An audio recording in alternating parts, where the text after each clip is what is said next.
परेशानियों में भी खुश कैसे रहे? लघु कथा। आइए इसे एक लघु कथा के उदाहरण के जरिए जानते और समझते हैं इस वीडियो में। दोस्तों, संसार में शायद ही कोई ऐसा इंसान होगा जिसके जीवन में कोई परेशानी ना हो, पर जब जीवन में परेशानियां बढ़ानी लग जाए तब एक पल को ऐसा लगता है कि पूरे जहां का दुहक और परेशानी मेरे ही हिस्से में आ गई है। और ये बात सत्य भी है, लेकिन हम शायद उस वक्त भूल गए होते हैं कि हमारे जैसे न जाने और भी कितने लोग हैं जो इन सब चीज़ों से अभी गुजर रहे हैं या गुजर चुके होंगे। हमें हमारी ही परेशानी सबसे बढ़कर लगने लगती है। किसी महात्मा ने कहा था कि जब किसी लकीर के सामने बड़ी लकीर खींच दी जाए तो वो पुरानी लकीर बेहद ही छोटी लगने लगती है। ठीक ऐसा ही है मनुष्य का जीवन और उनमें आने वाली परेशानी।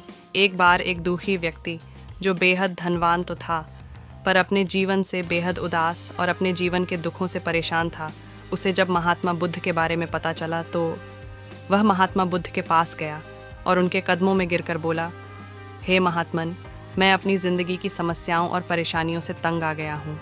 एक समस्या निपटाता हूँ तो दूसरी समस्या खड़ी हो जाती है, दूसरी को निपटाना हूँ तो तीसरी समस्या खड़ी हो जाती है। मैं तो बिल्कुल परेशान हो चुका हूँ।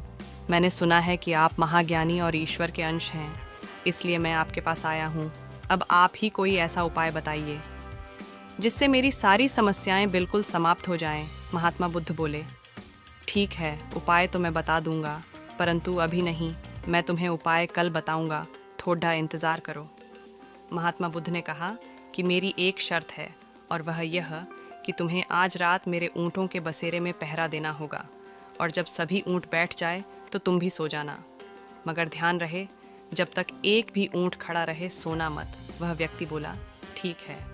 फिर वह व्यक्ति वहाँ से चला गया। दूसरे दिन सुबह जब वह व्यक्ति महात्मा बुद्ध के पास आया तो महात्मा बुद्ध उसकी लाल लाल आँखें और थका हुआ बदन देखकर बोले, लगता है तुम रात भर सोए नहीं हो। वह व्यक्ति बोला, हाँ महात्मन, मैं रात भर सो नहीं पाया, क्योंकि वहाँ तो सैकड़ों ऊँट थे। एक ऊँट बैठता तो दूसरा खड़ा हो जाता, दूसरा बैठता तो तीसरा खड़ा हो जाता। रात भर में कभी भी सभी ऊँट एक साथ बैठे ही नहीं, इसलिए मैं रात भर जागता रहा। महात्मा बुद्ध, चाहते हो तो तुम्हें इन समस्याओं में ही खुश रहना होगा, क्योंकि फूलों का राजा गुलाब भी कांटों के बीच ही खिलता है, और तालाब में खिला सुंदर कमल का पुष्प भी कीचड़ों से घिरा हुआ होता है, वह फिर भी महकता है। महात्मा बोले, बिल्कुल इसी तरह हमारी ज़िंदगी है। ज़िंदगी की समस्याएं कभी ख़त्म नहीं होती होगी, क्योंकि समस्याएं हमारी ज़िंदगी के महत्वपूर्ण अंग हैं। इसलिए अगर तुम अपनी ज़िंदगी में खुश रहना चाहते हो तो तुम्हें भी समस्याओं के बीच में ही खुश रहना सीखना होगा। धैर्य और सीख के साथ ज़िंदगी जीना सीखना होगा, तभी तुम अपनी ज़िंदगी में खुश रह पाओगे। दोस्तों, ये सीख अगर आप लोगों को पसंद आया हो तो वीडियो को लाइक करके चैनल को सब्सक्राइब करना ना भूलिएगा, क्योंकि इसी तरह से ज्ञानपूर्वक जानकारियाँ मैं आपके लिए लाती रहती हूँ।